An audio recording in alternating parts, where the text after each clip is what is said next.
In the spring of 1934, a county road crew drove a steel disc across Samuel Mercer's best field. They did it because the field was green, not green with corn, not green with cotton, not green with anything the men at the courthouse considered a crop. It was green with winter rye, cowpeas, crimson clover, and hairy vetch, all tangled together in a thick living mat on 87 acres of red North Texas dirt.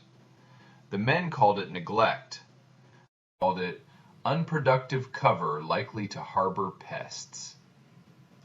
Samuel Mercer stood by the rail fence with his 12-year-old daughter Elsie and watched the disc blades chew his field into ribbons. He did not shout. He did not swing at anyone. He only took off his hat, held it against his chest, and watched the green disappear under the dust. When the crew boss handed him the paper, Samuel folded it once and put it in his shirt pocket. The crew boss said, "I'm sorry, Sam. They said it had to be cleaned." Samuel looked past him at the torn field. He said, "Clean is not the same as alive." That sentence made no sense to the crew boss. It made perfect sense to Elsie, because she had heard her father say it every year of her life, usually while kneeling in the dirt with a handful of soil in one palm and a handful of pale sand in the other. But to understand why Samuel Mercer let a county crew ruin 87 acres and still went back to the same field the next morning, you have to understand the oilcloth ledger in his kitchen drawer. That ledger had belonged to his grandmother, Abigail Mercer. Abigail had come to Red River County in 1886, when the land still looked rich enough to forgive anything. Men broke the prairie, planted cotton until the rows ran like corduroy to the horizon, and believed the dirt would never tire, because it had never had the chance. Abigail did not believe that. She had grown up on poor ground in Alabama and had seen what happened when a farm was treated like a mine. Her father had taken crop after crop out of land that gave less every year, until the rain ran off it like it was a shingled roof. When Abigail and her husband bought the Mercer place, she kept the ledger in black oilcloth. It did not contain poetry. It contained dates. What went into each field? What came out? How long rain stayed after a storm? How deep roots went? How many worms she found in a square foot of soil? Which fields baked hard by July? Which ones stayed soft under the crust? Other farmers wrote down yield. Abigail wrote down behavior. She planted cowpeas after corn when neighbors left stubble bare. She sowed rye before winter because she said naked ground was hungry ground. She let clover stand where everyone else wanted clean rows, because clover made poor dirt heavier in the hand. When Samuel was 9, she took him to the lower field after a June rain. She dug 2 holes with a kitchen spoon she carried in her apron. From the bare strips she lifted dirt the color of ash. It fell apart through her fingers. From the covered strip she lifted a dark clump that held together like cake. She put both into Samuel's hands. "Feel that?" she said. Samuel nodded. "One of them has been fed. One of them has been robbed. Men will argue about it all day, but your hands won't lie to you." Samuel never forgot the weight of that dark soil. Abigail died in 1917, the year the boll weevil took half the county's cotton, and men started talking about stronger poisons and cleaner cultivation. She left the farm to her son, Nathaniel, and the ledger to him too. Nathaniel was a practical man, too practical maybe. He believed his mother, but he also believed the banknote due every January. Some years he kept her rotations. Other years he planted every acre he could, because cotton prices left no room for patience. Samuel grew up watching his father fight arithmetic. Rainfall went down, debt went up. The fields grew lighter every time the wind crossed them. By 1931, Nathaniel Mercer had the cough that would kill him. On the last cold night of that year, he called Samuel to his bed and made him open the kitchen drawer.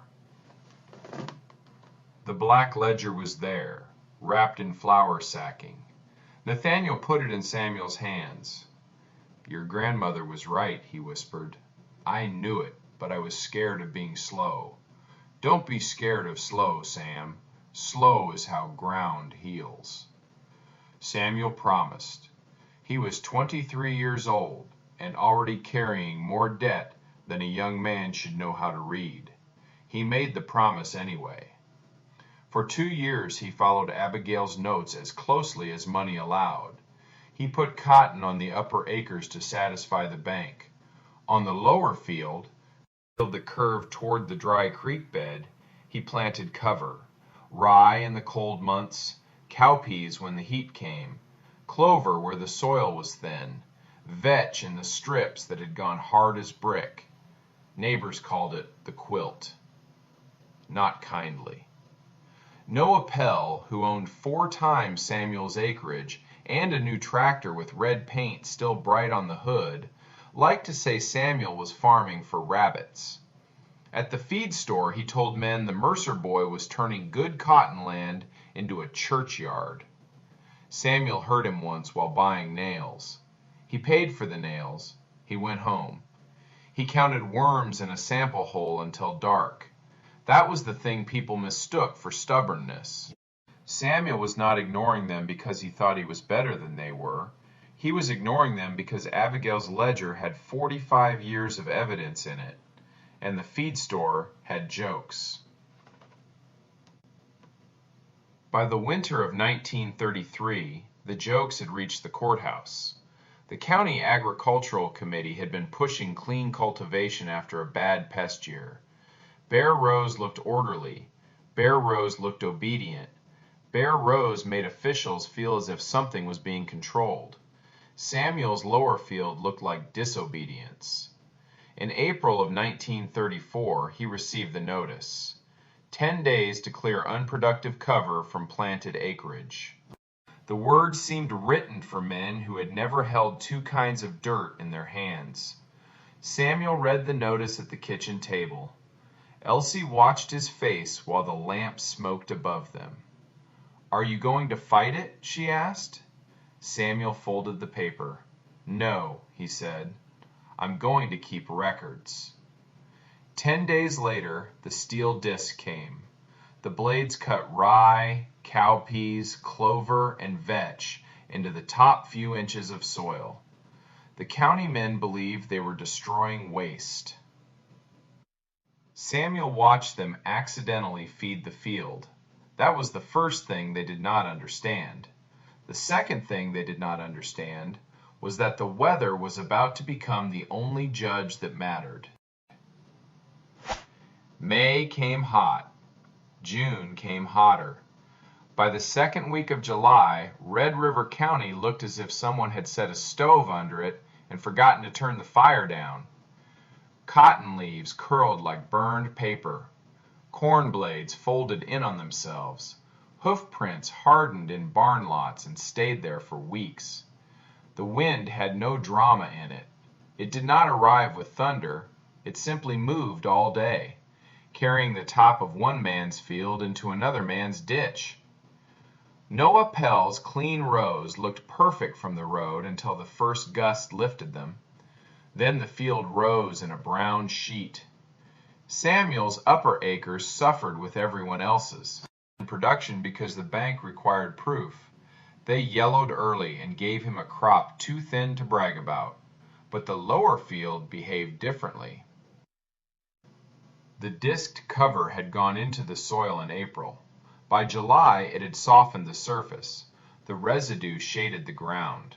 Under the crust, where other fields turned powdery, Samuel's lower field held a faint, stubborn coolness.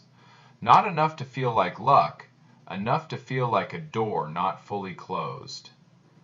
Every morning before sunrise, Samuel walked to the lower field with a coffee can, a trowel, and Abigail's ledger under his arm. He dug 12-inch holes in 4 places. He checked root depth. He squeezed soil. He counted worms. He measured how far the dryness had traveled down. Elsie followed him some mornings before school, carrying the pencil. On July 17th, Samuel pressed a dark clod between his palms, and it did not crumble. Elsie looked at it the way a child looks at a secret she has been trusted to keep. "Does that mean it's working?" she asked. Samuel stared toward Noah Pell's place, where dust moved in small, miserable clouds. "It means your great-grandmother was not guessing," he said. In late July, against the advice of everyone who had an opinion, Samuel planted the lower field in a hard yellow corn Abigail had kept seed from since the 1890s. It was not fashionable seed. It was not high-yield seed. The county agent had stopped recommending it years before because in good rain it could not beat the newer varieties. Abigail's ledger said something different. In dry summers it lived. Samuel planted it shallow into soil that still held just enough moisture to take a risk. Then he waited. Waiting can look like idleness to people who do not know what work is. Samuel waited by walking the rows every morning and every evening. He waited by pulling weeds by hand where they competed too hard. He waited by refusing to cultivate the surface into powder. He waited by writing down everything the field did. But the corn emerged unevenly. That gave Noah Pell another week of jokes. At the grain elevator, he said Samuel had planted a museum into a graveyard. By August, Pell had stopped joking. His own corn had fired halfway up the stalks. The Henderson place south of the road had already cut theirs for fodder. Men who had prayed for rain in June were praying for a bank extension by September. Samuel's lower field was not beautiful. That mattered. It was not the lush green miracle people tell stories about later, because miracles are easier to understand than systems. The leaves were narrow. Some stalks were shorter than Samuel wanted. The field showed stress. But it did not quit. It did not quit. By the first week of September, there were ears where everyone had said there would be nothing. By harvest, the upper acres gave Samuel 22 bushels to the acre. Noah Pell's best field gave 14. The Hendersons got 9. The lower field gave 46. The number moved through town faster than rain. At first, people said Samuel had miscounted.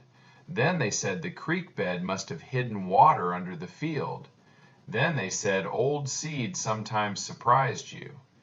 Anything was easier than saying the green mess they had plowed under might have been the reason. The new county agent, a thin man named Lester Bragg, who wore his good shoes into fields because he had not yet learned better, came out in October with a notebook and an expression Samuel did not trust. Bragg asked for yield tickets. Samuel showed him. Bragg asked about fertilizer. Samuel shook his head. Bragg asked about irrigation. Samuel almost smiled. There hasn't been enough water in that creek to float a dead leaf since May. Bragg walked the lower field for 2 hours. He knelt finally, because good shoes or not, the soil demanded it. He pushed a probe down 1 foot, then 18 inches. The color stayed darker than it should have. He opened a second hole near the fence line. Worm channels crossed the profile like small tunnels in a wall. Bragg stopped writing. "How long have you been doing this?" he asked. Samuel said, "I started after my father died." Bragg looked up. "That's not long enough to make this." Samuel went to the house and brought back the black oilcloth ledger. Bragg read at the kitchen table while Elsie washed jars at the sink. He read Abigail's notes from 1888, 1894, 1902. He read the worm counts and the rainfall marks and the careful columns where she had compared cover, bare fallow, and continuous cotton. The more he read, the less he acted like a man coming to inspect a fool. Near dusk he closed the ledger and touched the cover with 2 fingers. "Mr. Mercer," he said, "do you understand what this is?" Samuel looked through the window at the lower field, brown now with stalks cut and stubble left standing. "Yes," he said, "it's my grandmother's book." Bragg shook his head. "It's evidence." That word changed the room. It did not change Samuel's work the next morning. He still had fence to mend, seed to clean, and debt to carry. But somewhere beyond his farm, Bragg began writing letters. One went to the state office. One went to a soil man in College Station. One went to the new Federal Soil Conservation Service, where men were trying to understand how much of the country had been scraped thin by confidence. They came in March of 1935. 2 specialists in a government truck, Bragg beside them, and Noah Pell watching from the road as if he had paid for a ticket. The older specialist, Dr. stepped into the lower field with a metal sample tube and the grave caution of a doctor examining a patient. He expected an anecdote.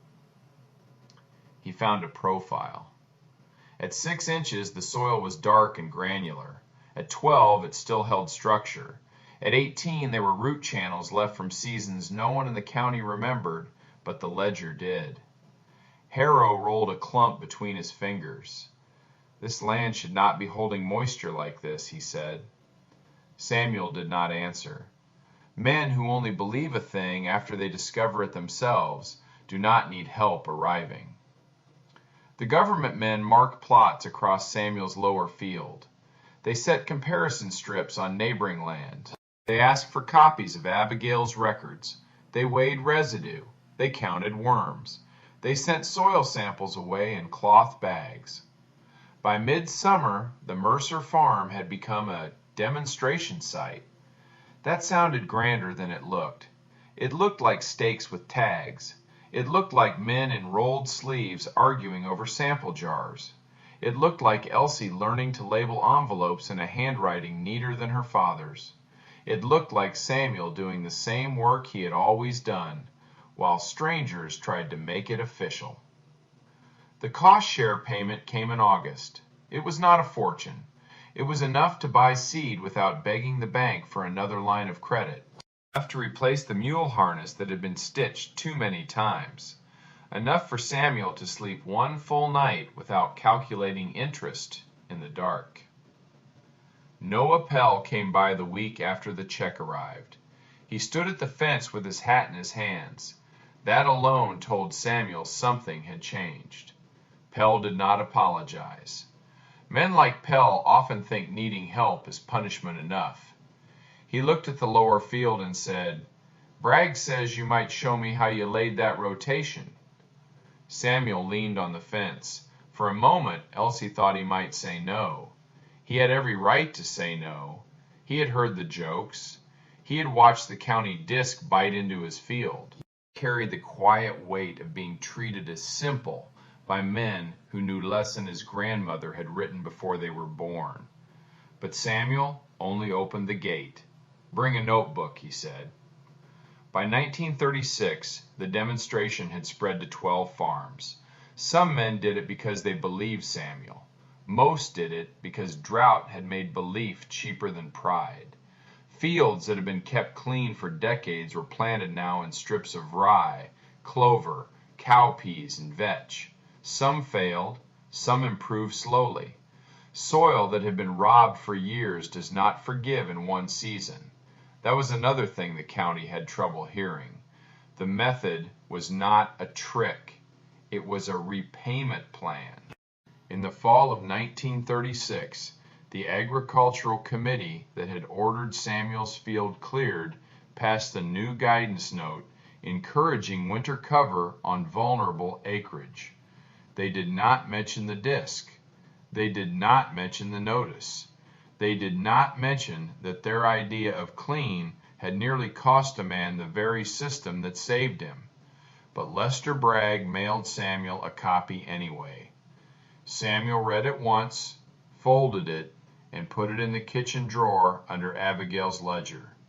Elsie asked, "Does that count as them saying they were wrong?" Samuel closed the drawer. "That's as close as paper gets," he said. Years later, people in Red River County would argue about when the change began. Some said it began when the government truck came. Some said it began when Noah Pell opened his gate to cover crop seed. Some said it began when the county note used the word conservation as if the courthouse had invented it.